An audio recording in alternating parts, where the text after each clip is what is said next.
సంక్రాంతిలో నెలకొంటుంది.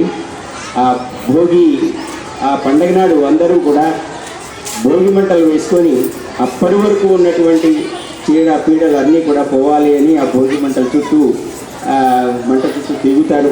ప్రతి అంటే బంధువులు, మిత్రులు, స్నేహితులు, చిన్నపిల్లలు, పెద్దవాళ్ళు అందరూ కూడా చక్కగా వాళ్ళందరూ ఆనందోత్సాహాలతో భోగి మంటలు వేసుకొని భోగి మంటల చుట్టూ తిరుగుతూ ఉంటారు.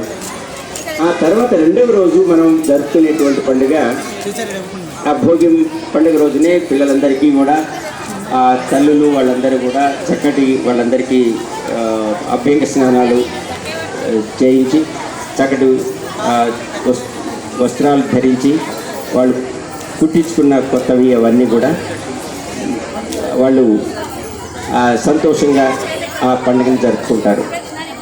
రెండో రోజు సంక్రాంతి మనకు సూర్యుడు మకర సంక్రమణం అవుతుంది. దక్షిణాయనం నుంచి ఉత్తరాయణంలోకి వస్తాం మనం. అంటే మీకు అందరికీ కూడా పిల్లలందరూ కూడా మీరందరూ ఒకటి గమనించవచ్చు. ఈ సంక్రాంతి నుంచి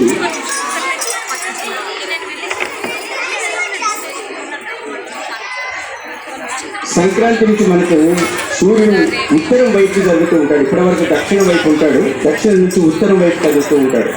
మీరు క్లియర్గా దాన్ని గమనించవచ్చు. మనం సైన్స్లో కూడా చెప్తూ ఉంటాము. ఇదంతా కూడా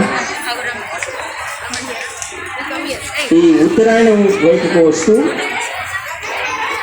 ఈ ప్రజలందరికీ కూడా లౌకికంగా మనం చెప్పాలంటే